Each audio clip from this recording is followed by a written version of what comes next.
Soy el malo por querer dejar de cuidar a mi padre discapacitado porque favorece a mis hermanas que no hacen nada por él. Tengo 26 años, hombre, y soy el hijo mayor de 3 hermanos. Mis hermanas tienen 23 y 18 años. Todos somos hijos del mismo padre y madre.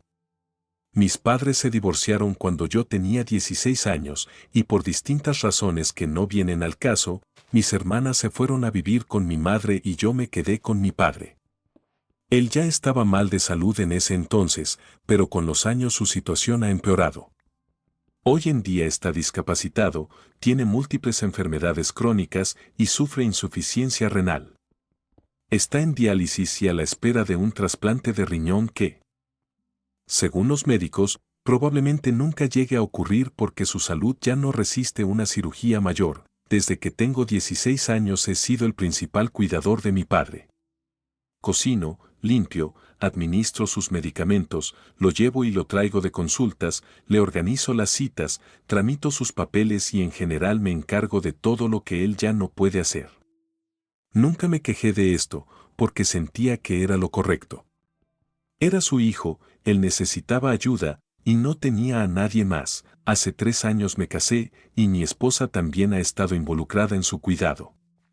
De hecho, recientemente decidimos mudarnos a su casa para tener más control sobre su dieta y rutina, ya que el médico nos dijo que su alimentación estaba deteriorando aún más su estado y eso fue una de las razones por las cuales lo sacaron de la lista de trasplantes. Es decir, todo lo que hacemos ahora no es solo por cariño o deber, también porque intentamos, contra toda esperanza, mejorar su estado lo suficiente como para que pueda volver a tener una oportunidad de recibir un riñón. Literalmente estamos intentando alargar su vida, y sin embargo, siento que mi padre no lo valora. Y no es solo que no lo agradezca, aunque eso también, sino que una y otra vez demuestra que sus prioridades son otras.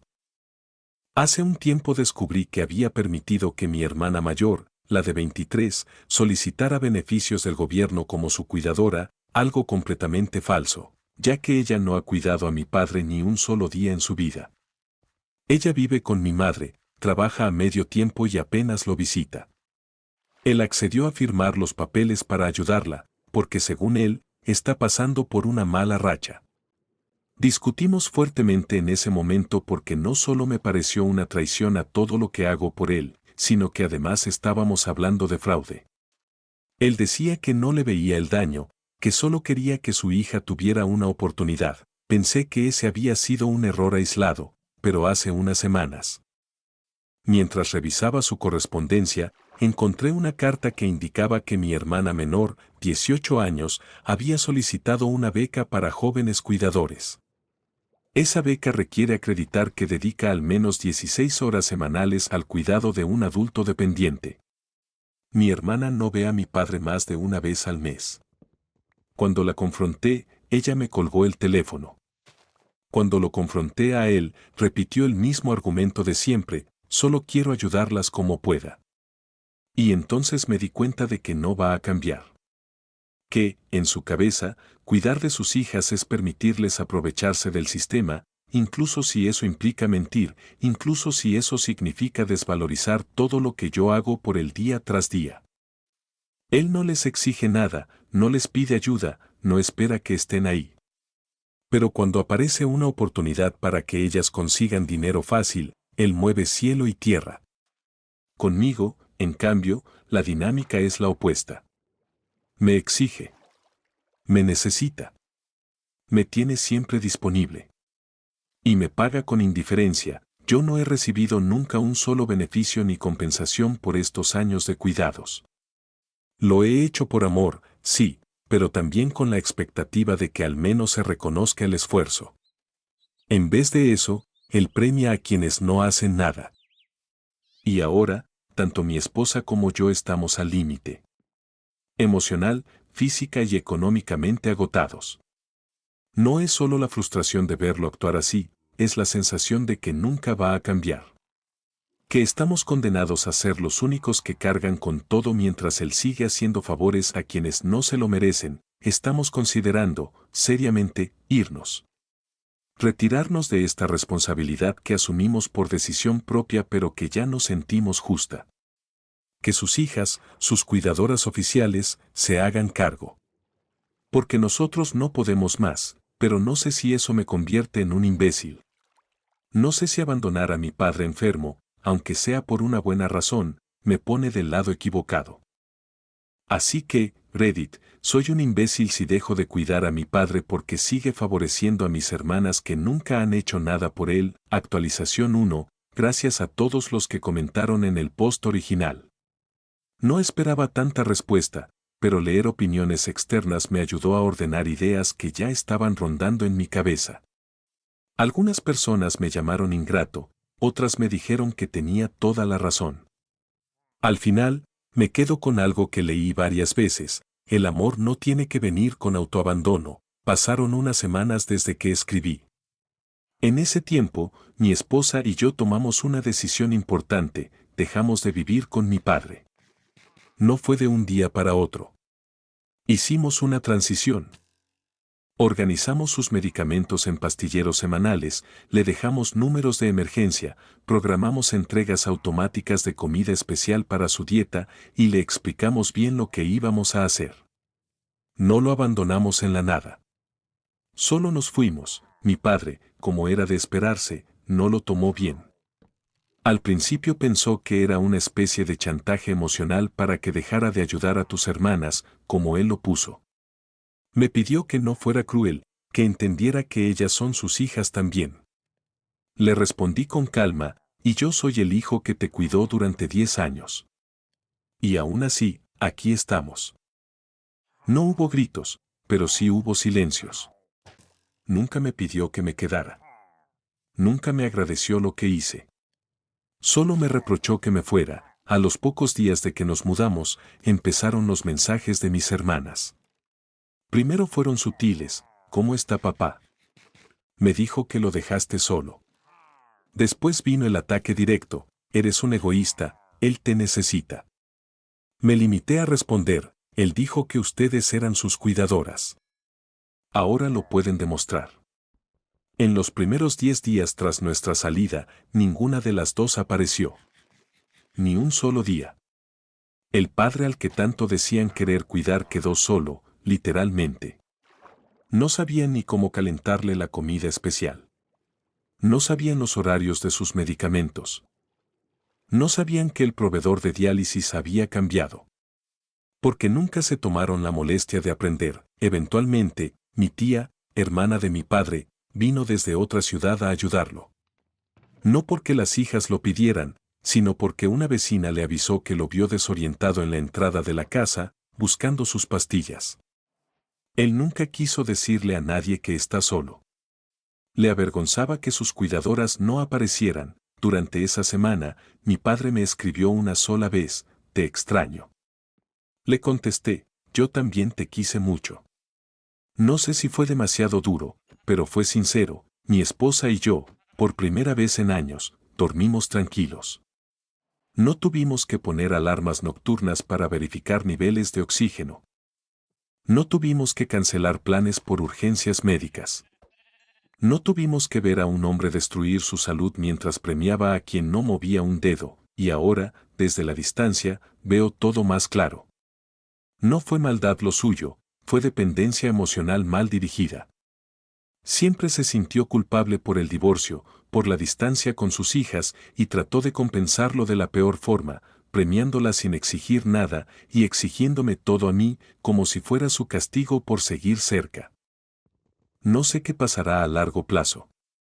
No sé si habrá reconciliación. Pero sé que no quiero volver a ese rol. Ya cumplí más de una década de servicio silencioso.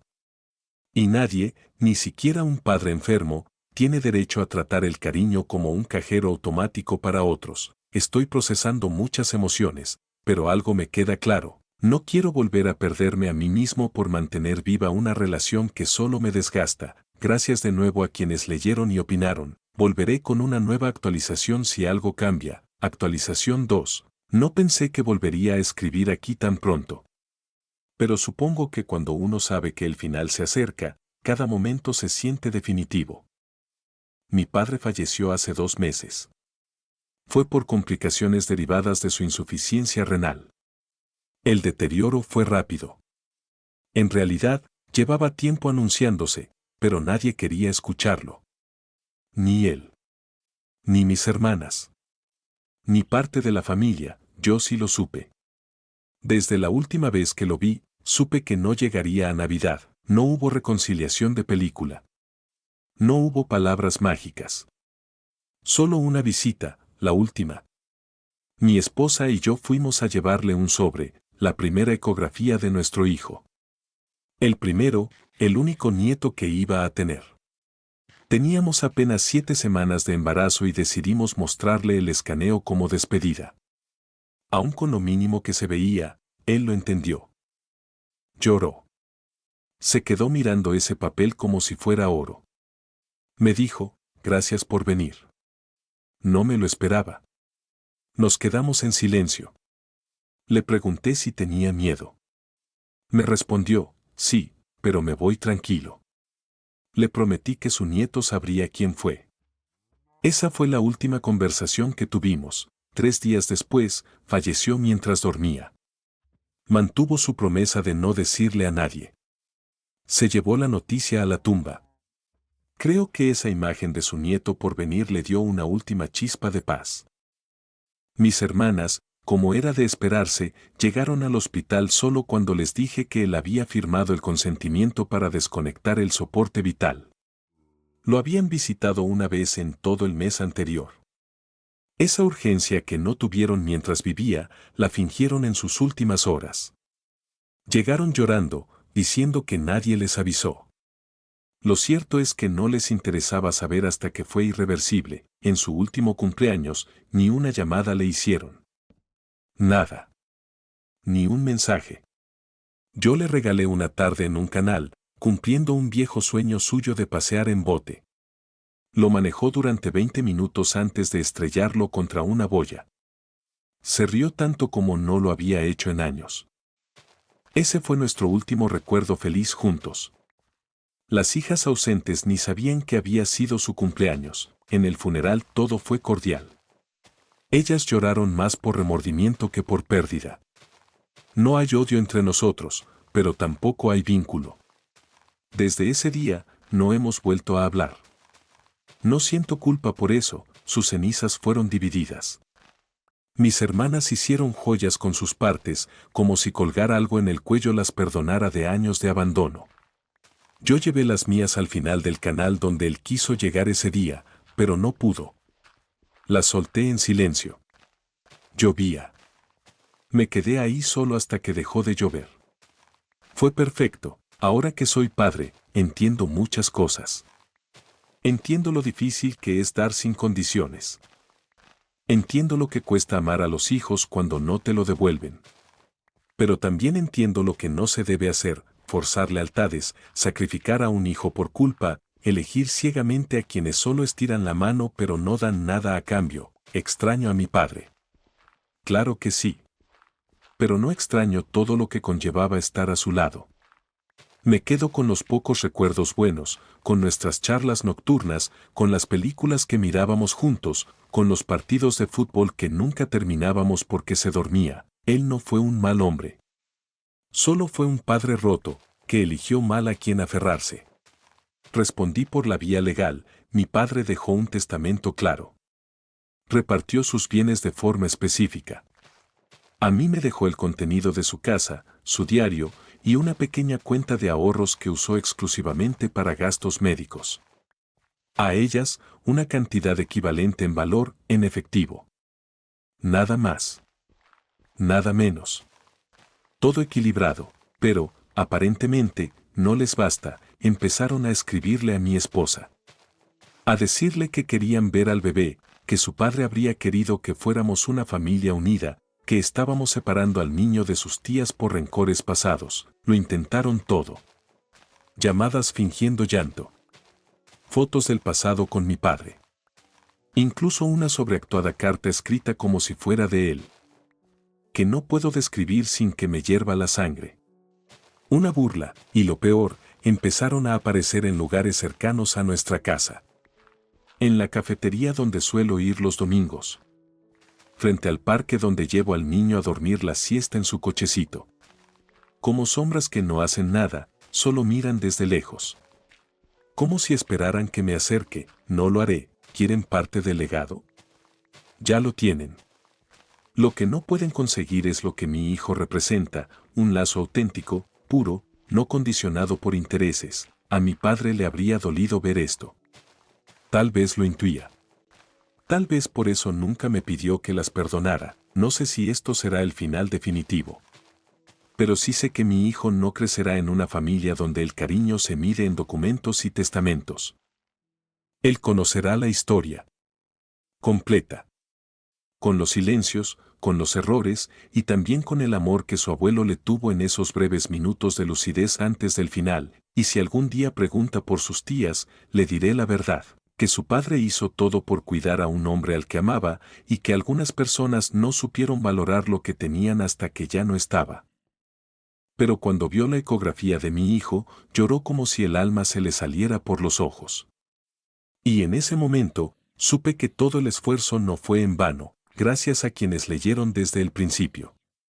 No sé si habrá más actualizaciones. Tal vez esto ya es el cierre.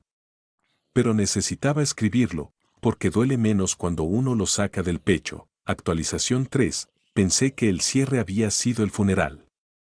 Que con las cenizas en el canal y el silencio posterior, todo había quedado dicho. Pero me equivoqué. Hace 3 meses nació mi hijo. Un parto complicado, una estancia en neonatología más larga de lo que esperábamos, pero al final, lo logramos.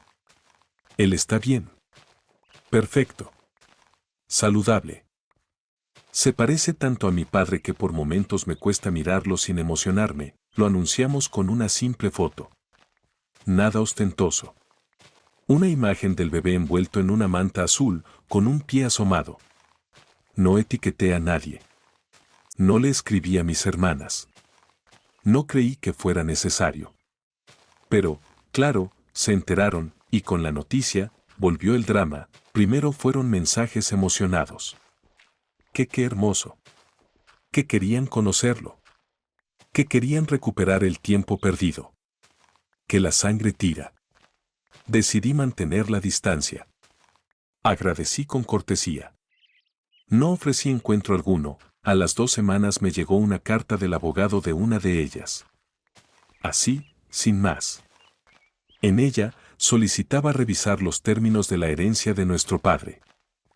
Alegando que, como yo tenía ahora un hijo, las condiciones habían cambiado. Que el legado que había dejado mi padre, una modesta propiedad, algo de dinero, y sobre todo, sus pertenencias personales, debía reconsiderarse para garantizar que no hubiera concentración injusta en un solo heredero y su descendencia, perdón, es decir, mientras mi esposa y yo lo cuidamos hasta su último día, mientras ellas le daban la espalda y solo se presentaron cuando ya no podía hablar, ahora resulta que mi hijo representa una amenaza para su parte. Actualización 4. Ojalá esta fuera una actualización más tranquila. Una de esas en las que uno dice las cosas se calmaron o el tiempo puso todo en su lugar. Pero no. Lo que pasó superó todo lo que imaginé, incluso sabiendo de lo que mis hermanas eran capaces. Hace poco más de un mes, mi hijo desapareció, fue un sábado, el único día que mi esposa y yo solemos dividirnos tareas para poder tener algo de descanso. Yo fui al mercado. Ella llevó al bebé al parque, como siempre. Le quitó los zapatos para que pisara el pasto, y mientras lo acomodaba en su mantita, bastaron segundos de distracción para que ya no estuviera ahí, ni gritos, ni llantos, ni nadie corriendo. Solo el vacío. El silencio. Y luego el terror. La policía llegó rápido. Se activó la alerta. Revisaron cámaras. Fue una hora eterna. Una hora que no se la deseo ni a mi peor enemigo.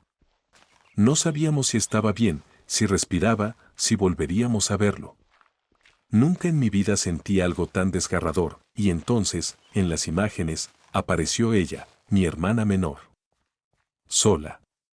Con una gorra y gafas de sol. Agachándose, envolviendo al bebé con una manta, saliendo por el costado del parque. Tranquila. Como si lo hiciera todos los días, fue arrestada esa misma noche en casa de mi otra hermana. Tenían todo planeado, una cuna armada, pañales comprados, biberones. Iban a mantenerlo unos días. Según dijeron, para que tú entendieras lo que se siente que te ignoren, que te aparten, que te borren de una familia, sí. Secuestraron a mi hijo por venganza emocional. Por no haberlas incluido. Por haberlas bloqueado.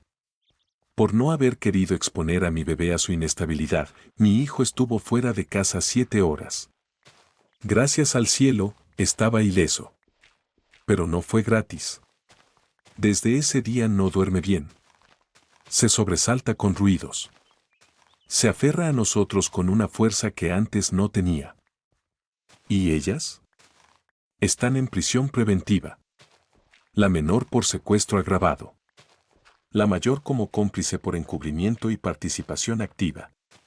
El juicio será pronto. Sus abogados intentan argumentar que no había intención de daño, que fue un gesto desesperado de amor familiar. Amor no es eso. Amor fue cuidar a mi padre cuando ya nadie más lo hacía. Amor fue hacerle ver a mi hijo el rostro de su abuelo antes de que se fuera. Amor es proteger a ese niño incluso si eso implica cortar lazos con la sangre que solo ha traído dolor. Ya no hay lugar para la duda. Ya no hay lugar para el perdón. El apellido no garantiza familia.